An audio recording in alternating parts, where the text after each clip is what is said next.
Hey there, all you game developers. We are about to wrap up my first phaser video game tutorial. We're making a phaser game using the JavaScript game engine called Phaser. We're making a game and we're doing it entirely on CodePen. Now, this is the third of our video series and most likely the last one. We are working from the phasers, learn making your first game. And so I'm walking through it and we are almost done. And now we're ready to add scoring and some bouncing bombs. So what we're going to do is we're going to add a scoring feature to this game.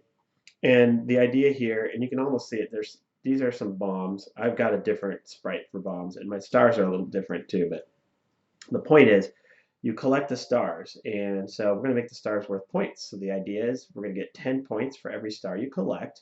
And then to make the game more interesting is once you clear all of the stars on the screen, there are no more stars. What we're going to do is we're going to drop a bunch of new stars and we're going to add a bomb. And this bomb is going to bounce around the screen.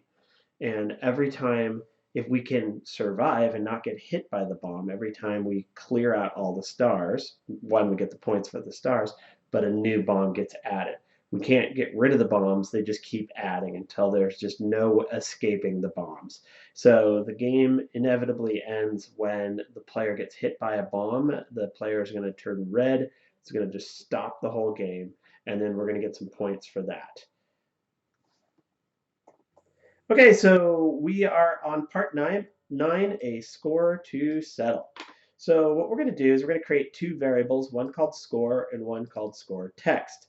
Score is going to represent the actual score. It is set to a number, and score text is going to represent the text of our score.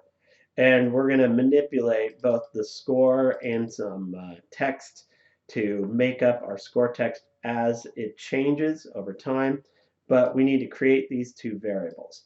Now we're creating two variables in two different ways. One is using, both these are declaring variables, and I'll go into what that means in just a moment. And this one is not only declaring a variable, but it's initializing it. So to declare a variable just means that you're taking the variable and or you're telling JavaScript that we have a new variable. We are going to use this, and just hang tight. We need this available for our game. And same thing goes with score. So var score text is both declaring these two variables. It says, all right, JavaScript, we have two variables. Now, to declare a variable, we want to make sure that we put the variable inside of what's called the global scope. And what I mean by the global scope is just anything that's not inside of curly brackets is in the global scope.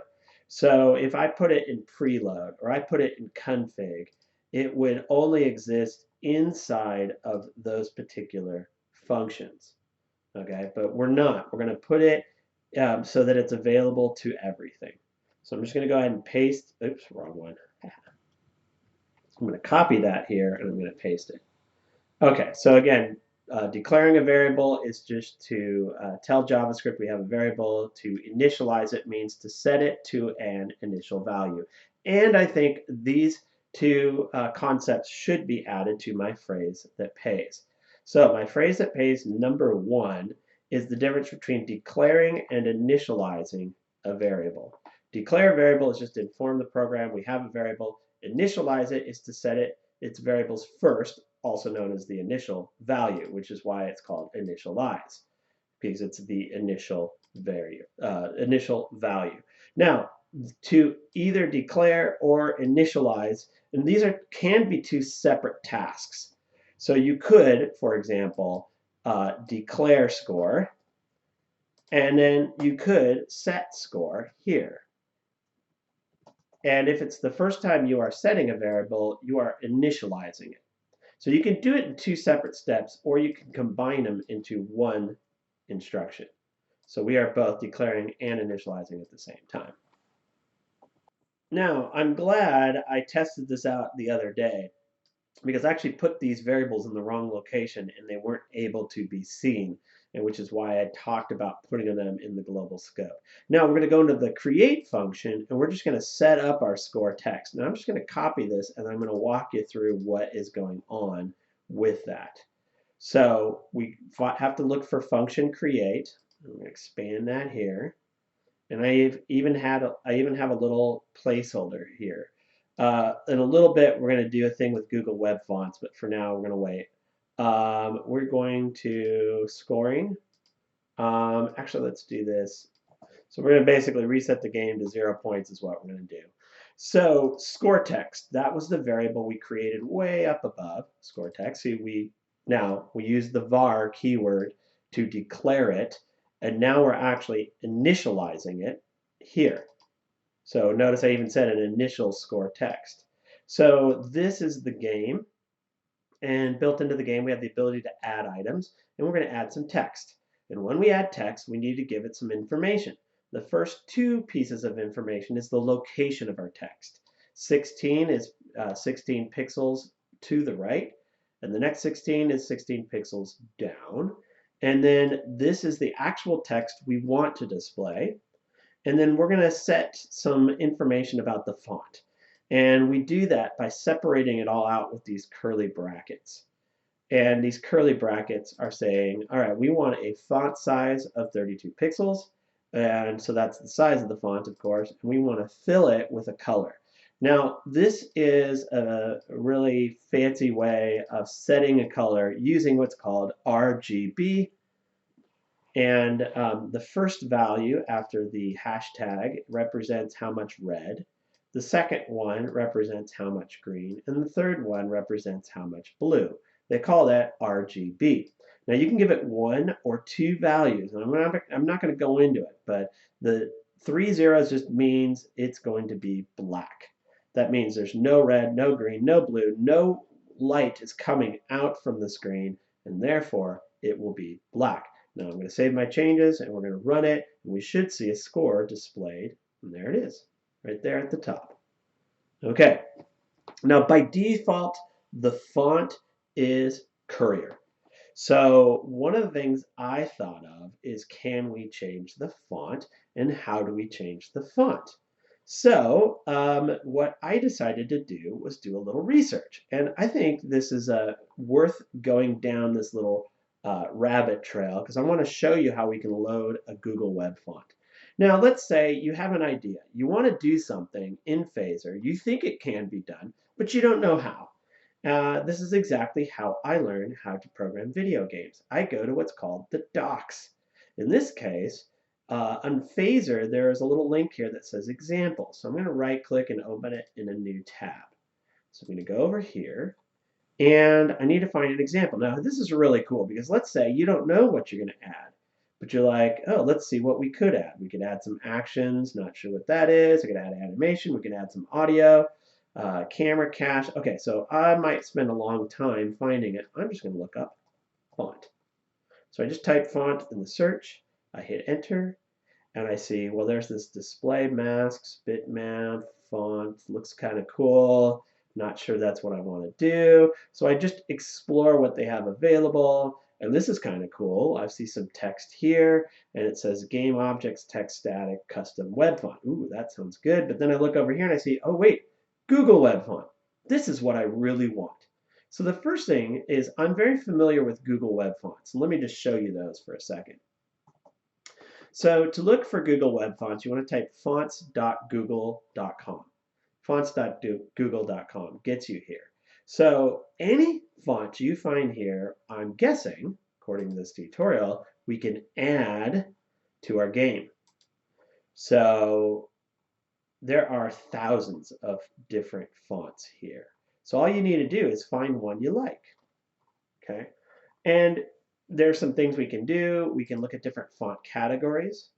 So here's what the serif fonts sort of look like. They all have these little feet at the bottom of the text. You see those little tiny things there. If you don't like the feet, you do what's called sans serif, which is without serifs. And serifs, of course, those little decorations. And so you can kind of see that sans serif, you probably recognize some of these fonts or ones like it. If we want to get fancy, we could do display. And this is where they get a little more interesting. We might want to do it. I kind of like this font here, Bangers. Luckiest guy, that could be a good one too. So you can scroll around and wait till you find one you like, and then there's handwriting, monospace, etc. Okay, I'm not really going to go into all that. Let's take a look at our example. Now, how do they do this? So I'm going to go to this game, and this is an actual example. So they used, oh, whoa, did you see what happened? I clicked it, and it changed the size. Rip. All right, so we look at config. So I'm just going to look. Now this is, you can see a lot of the things you would see in most phaser games. We have a config. Nothing different about this. In fact, the only thing I see here is scenes. We have a preload and a create. So what I want to know is, do we have a preload? Yes. Do we have a create? Yes. Okay, so I already have both of those functions. So I don't have to do anything new. So let's take a look and see what they did with preload. All right, well, they added a sky. I don't need that, but they have this right here, load a script web font. Now what this is doing, I discovered after exploring, is this: we're creating a script, we're calling it web font, and we're getting the script right from the Google APIs, which is their web font JavaScript library, which is going to allow us to connect to our Google Fonts. So I'm just going to copy that here. I'm going to go over, and this was in the preload. So we're already in preload, right? Oh no, we're not. So let's open up preload. Load. Oh, look, I already have a comment here. I knew I was going to do this. And so it's this.load.script web font, and we'll save our changes. And let's scroll down, add image. Now there's this variable. I'm not sure I need this. I'm going to find out if I do or not. We have a Google Families. I bet this is the name of our fonts. And then we have this thing called active, add text, where we have some text, things like, you know what? This is pretty much the same thing we did when we added our text. The only difference is that in our font size, font information, we just didn't add a font family. So we're going to try this with this web font.load. And I'm just going to get this much. No, I'm going to get all of this. I'm going to copy that. Now this is going to be a little tricky. I don't know how, and that was in create. I'm going to find where I did the font. There's that. I'm going to load that Google Web font. And I'm going to tab this over. And okay, so a couple things we have to be a little bit careful about is syntax. And syntax is all these little symbols and stuff. We have this load, and notice when I click, this turns red. That means it can't find that. When I click that, that's red too. Now this one's not red, right? And that one's not red, and that one's not red. So I think we haven't closed these. So I'm going to go down here, and I'm going to close them, but I got to do it in the opposite order. So I want to do the curly bracket first. So do closing curly bracket. And then I want to close that parenthesis. And then I know it's JavaScript, so I always add a semicolon at the end. But I also see this here, and that's part of this function. So I think I have to add one more, which means this goes back. Let's see if I'm right. Google opens here, active function ends there. This closes that. Okay, so then we have families. So these are all the different families. And so I said I like that one called Banger, so I'm just going to put that in my single quote, like so. And I'm pretty sure I need to add font family. I'm going to put Bangers, comma. And we're going to save and run it and see if we change the font. Okay, nothing showed up, which is why, and I thought that might be the case. I bet that's what this here is happening. Now, I don't know why. I have no idea why we need this, but I don't need to know. I just need to do it. So I'm going to add that little variable here. Remember down here I have this dot add. So now I'm just going to put, I'm going to get rid of this. I'm just going to type add. And I'm going to save, and I'm going to run it and see if that works. And it does. The only thing I don't like is it looks like the text is cut off right there. And I think that has to do with the font. Maybe I need to make it italics or something. I don't know. What happens if I add a little space here? I bet that would do the trick. It does. Okay, and I think the font itself might just be, yeah. Not sure there's much else I can do. I can add a second space, see if it looks any better. I don't think it looks much better. Okay, folks, so this brings me to my first phrase, or my second phrase that pays. So I want to talk about web fonts. So you can change any font to a Google web font. And these are the steps. You want to find a good font at fonts.google.com. You don't have to do anything other than to find out the font name, and that's really cool. Once you find your good font that you like, then you add it. You have to add a this.load script function that's going to add the web font and link to the web font library, and you got to do it in preload. All right, and so we put that. And then you want to load the web font in preload using the web font load method. Was that preload? No, I don't think it was preload. I think we put this in create.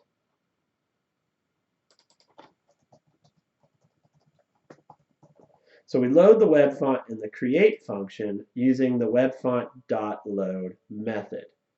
And then all that code is in there, you can see on here. And then my last thing here is that if you want to see the example of how it's done, I'm going to link to it in my YouTube video.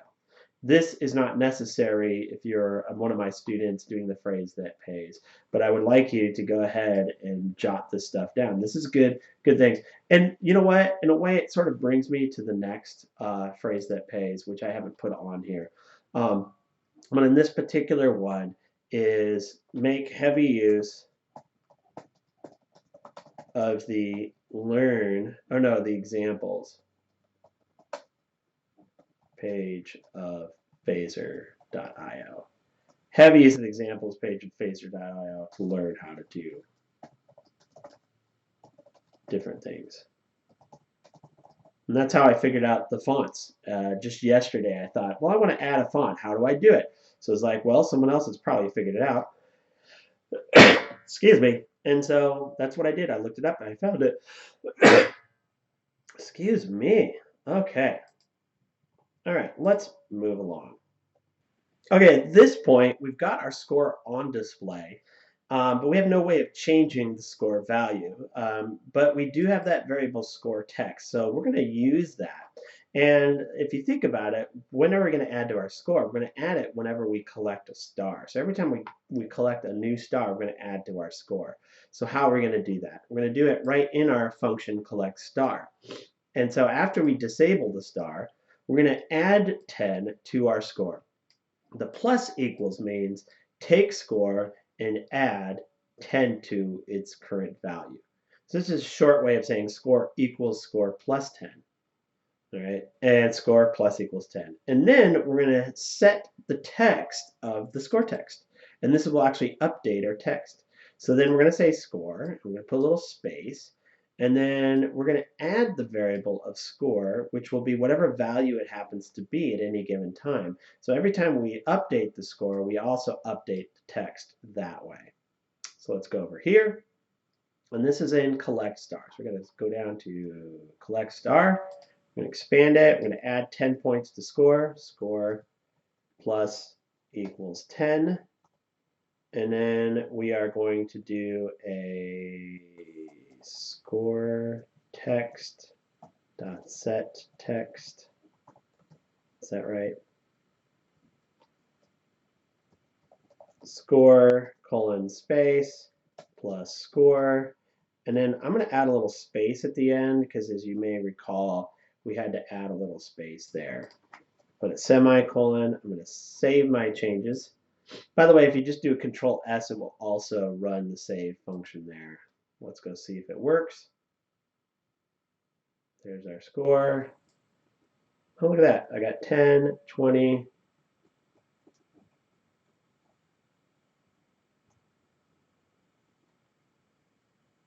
Let's see what happens. I just want to see what happens if I get to 100. I'm pretty sure. Yeah, we have 11 of these. So I should be able to get to 1120. So let's just see if I can. Yep. Okay. So I only needed that one space to make sure we can read all of the score. Okay, so we've added our score. Let me see what time we have. Okay, so we're now at the final part here, which is our bouncing bombs. Bouncing bombs. This is going to be fun. This is going to be a fun time. We already have this script here. So we need to add some physics, colliders, and things like that. So I'm just going to copy it and explain what we're doing. So we go over here. I'm pretty sure it was yes. Okay, so if you already see here, we're adding physics to our stars and our player and all this stuff. So right here is where we're going to add our bombs. Now remember, we've already created the bomb up. Where was it? Yeah, we've already created a sprite for the bomb right there. So we already have that variable for the bomb. So we're taking advantage of that. And now we're going to just go ahead and add it to our code. So I'm going to paste this in. I'm going to hit tab to tab it all over, get rid of this and this, just to kind of clean it up and drag this out. And let's take a look at what's going on here. Okay, so bombs is the variable that represents all of our bombs, and we're going to add, we're going to say bombs equals this, which is the game, and we're adding a group of bombs. And that's because that will help us manage more than one bomb. And then we're going to add a collider. Our bombs are their platforms. And if you just, and this is kind of a recap from a previous tutorial, if you add a collider and you just choose your two objects, you're saying bombs will collide with platforms, and you do nothing else, then it'll just mean that it bounces against the platforms. If you don't have any associated code to have happen when it bounces, there's nothing else to do. That's all you need. And at that point, the bombs are going to work where they're just going to land. In fact, let's see if I'm right. Oh, wait, I can't because we haven't added the bomb yet. Now we're going to add a collider with our player. So if we collide with the player, we want to run a function. So if we collide with the player, we're going to do this hit bomb. And so this is a function that we are going to need to write. So let's go back and look at our tutorial. Here is the full function for hit bomb, and I'm just going to add all of that, and I'll explain it in the code. I'm going to add our hit bomb function. Remember, when we collide, we basically activate this function. So this .physics.pause means everything freezes. Okay, things that were bouncing, midair, whatever, all that gets frozen. And the next two things are what happens to the player. The player, we're going to set a tint on the player. And this is another way on set tint. This is also a hexadecimal. It's also a color code. And we're giving it, now in this case, I said you can give it three values. One is red, one is green, one is blue, or we can give two values each. So this FF is full red. And technically speaking, it's not full. It's actually the number 15. Actually, 1 to the 15th power plus 15, or is it 15? I forget. Anyway, and actually this becomes the value of 255, that I know. And then no red, no green, no blue, so it's red. We make our player red. And then we set the animation to turn so it faces us. So if it was animated walking to the left or the right, it freezes and faces us. And then we set game over to true, and this is built into Phaser. Now, if you want other things like maybe go to a game over screen or something, that might be when you do it, but I'm not sure, and this tutorial I'm not covering it. Maybe in a future iteration, I might come back to this tutorial and add some features sort of that I think of that might make this more interesting. That would be a fun little project to do, but that is not for this video tutorial, not for today. So we have a function for our bomb, but no way to actually activate the bomb. Like when do we create our bomb? So we're going to spawn the bomb when we have cleared all of the stars. So we're going to go into the collect star. And we've already gotten the first 3 lines of code, but now we're going to do this big long check. Once again, I'm going to copy all this code, and I'm going to paste it in. Now, my comments already say what we're going to do. I'm going to check to see if all the stars are collected. If they're all collected, we are going to repopulate the world with stars. We're going to set a random horizontal position on the opposite half of the screen as the player. That's going to be important. So we want to give the player a little bit of a chance. So if the player is on the left-hand side of the screen, the bomb will appear on the right-hand side. Right now, the player is to the right of the middle of the screen, so the bomb would appear on the left in this case. So if all the stars are collected, I'm going to drag this right here. So that stars.countActive tells us how many are active, how many are still alive in the world, visible, part of the gameplay. If the value is true, there is, count active true is saying count how many are indeed active, and it's going to return a number. So right now on the screen there are 0 because I've collected them all. So if the value is 0, then we're going to do all this extra code. Now I'm going to add a little closing curly bracket to close it. See that? And I'm going to do my little backspace that a little bit. Oops, maybe not. There we go. All right, okay, so why is there 3 equal signs? Some of you may be wondering that. If you've learned some programming languages, you might have only learned 2 equal sign, and what's the 3 about? In the case of JavaScript, you could compare a variable, and you could do a double equal sign, and if it's actually a string, if it's a character that represents the 0, even though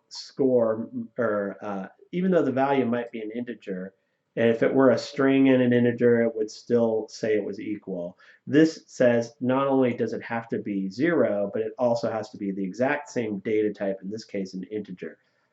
That's just for a little side trip for those of you that are interested in understanding why that is. And that is especially true of a programming language like JavaScript, which is loosely typed, which means you could say the string of 0 is equal to the integer of 0 in JavaScript. You couldn't do that in most other languages, but because you can, you have that extra equal sign. And then we're going to do this loop through our stars, and we're going to repopulate it. Okay, so that's what this code is doing here, and I'm going to expand this out, get rid of some extra line returns, just kind of clean that up. Okay, so we're saying, okay, take our stars, get our children, loop through them all, run a function on each child of our children. Okay, so this is a fancy, what they might call a for each loop. And in this case, it becomes for each child in our group of stars, do the following. Enable the body, make it true, set its X and Y position. Well, child X happens to be its current X position, wherever it is when it was created. We've never changed them. They all started at the top and dropped, right? So if it was on the left, it will stay on the left. It was in the middle, it will stay in the middle. 0 means top of the screen, and then these 2, enable body, are for something else. I don't know. We can look it up, but I don't think I have time, so I'm going to move on to the next step. So that's repopulating the world with stars. Then we're going to set a random horizontal position on the opposite half of the screen as the player, and this is where it gets a little interesting. So this is a big long piece of code, and I need to explain it. Var x equals, and then we're going to say player.x is less than 400. So this is like a very fancy if-else structure, all wrapped into one piece of instruction. Well, 2 technically if you count the var x. So we're creating a new variable. We are declaring the variable x, and we're setting it to a value. And in this, we're using this little question mark, and the question mark represents what's called a ternary operator.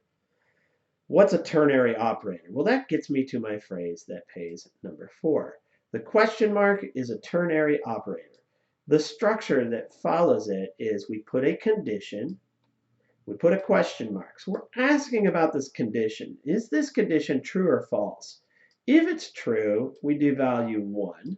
If it's false, we do value 2.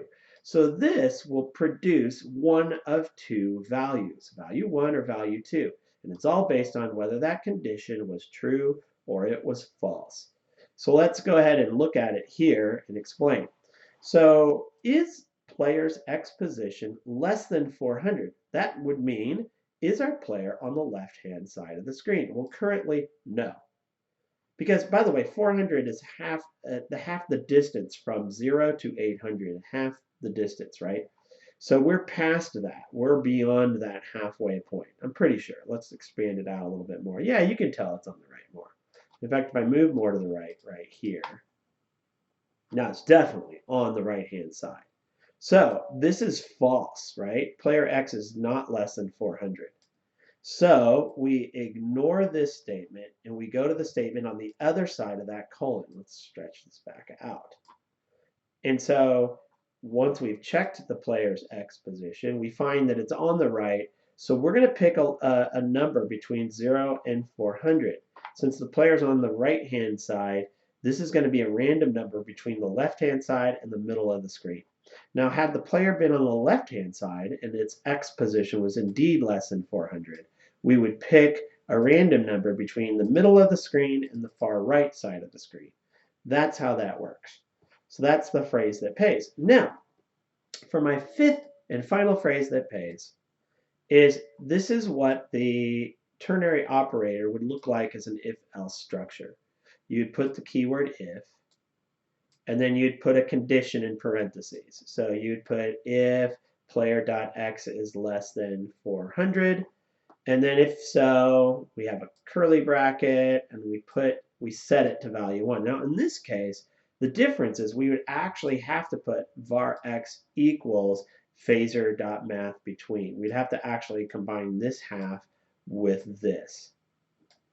And then else just means, well, if that's not true, then do value 2. So you can kind of, in fact, it might help to see the structure here and how this condition up here matches with the if else, and this value matches here. So I'd actually have to do in this case, do var x equals,